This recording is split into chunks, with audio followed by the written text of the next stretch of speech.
The violent division of British India in 1947 displaced 14 million people and left 1 million dead. Beneath that visible catastrophe, a secondary crisis was playing out in quiet offices. The administrative infrastructure of an entire subcontinent had fractured overnight. Two nascent nations, India and Pakistan, were suddenly sharing the longest, most volatile border on Earth. To survive, they had to invent the basic machinery of bilateral diplomacy from a complete administrative void, before local conflicts dragged both states into an immediate total war. We can trace exactly how they built this machinery by examining 4 classified documents signed between December 1948 and April 1950. The specific structures of early Indo-Pak statecraft emerge. This document, marked secret, originates directly from the government of the United Provinces in India, providing a primary record of statecraft as it happened. The effort to piece together a functional peace spanned multiple ministries, reaching across several years of administrative scramble. When the bureaucratic system strained under the pressure, directives came down from the highest executive offices, bearing the signatures of Prime Ministers Jawaharlal Nehru and Liaquat Ali Khan. Together, these primary sources outline a deliberate 3-stage strategy for stability, containing information warfare, formalizing diplomatic routing, and codifying the rights of minorities through international treaty. The most pressing threat to bilateral stability in 1948 was the printing press. Daily newspapers and political pamphlets were fanning the flames of localized communal grievances, threatening to ignite a wider, uncontrollable conflict. To stop this, the two governments drafted the December 1948 Inter-Dominion Agreement. As this government circular notes, the agreement required immediate action to bring the provincial press to heel. The terms were strict. Both dominions committed to stamping out propaganda directed against the other, and explicitly banned the publication of exaggerated news likely to inflame the population or cause fear. Signing a treaty in Delhi or Karachi was one thing. Enforcing it across millions of square miles required a local mechanism. Responsibility was pushed down the chain of command to provincial authorities, specifically relief and rehabilitation commissioners. This June 1949 secret memorandum details enforcement on the ground, mandating an Inter-Dominion Information Consultative Committee. Authorities were instructed to intercept publications from Pakistan. The surveillance extended to non-official documents, tasking local governments to examine books bearing on Indo-Pakistan relations for suitable action. Even visual media was policed. Any poster displayed in Pakistan that contravened the spirit of the agreement was flagged, with details monitored. The memorandum required strict, continuous surveillance, demanding formal, fortnightly reports on any breaches of the agreement. In the fragile months after partition, free speech was viewed as a security risk.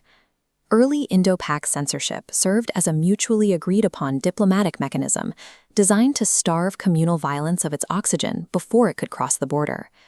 It is easy to assume that 1947 drew an instant, impenetrable border across South Asia. In reality, a chaotic institutional overlap persisted for years.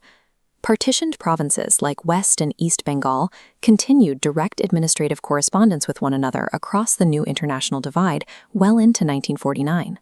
That informal web had to be severed.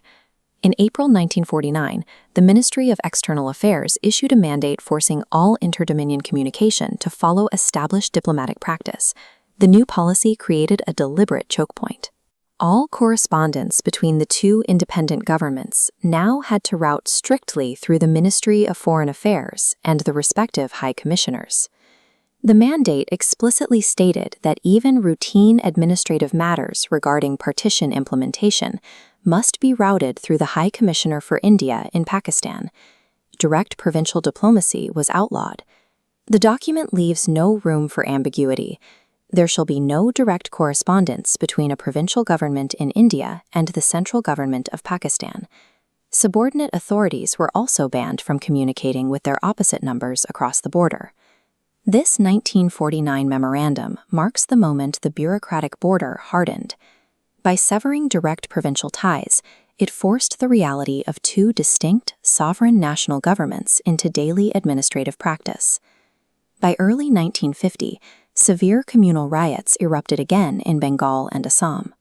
The procedural fixes and press censorship of the previous 2 years were proving insufficient to stop widespread violence. To prevent total war, Prime Ministers Jawaharlal Nehru and Liaquat Ali Khan convened in Delhi. The result was the April 8, 1950 agreement. It establishes fundamental citizen rights as a core diplomatic objective.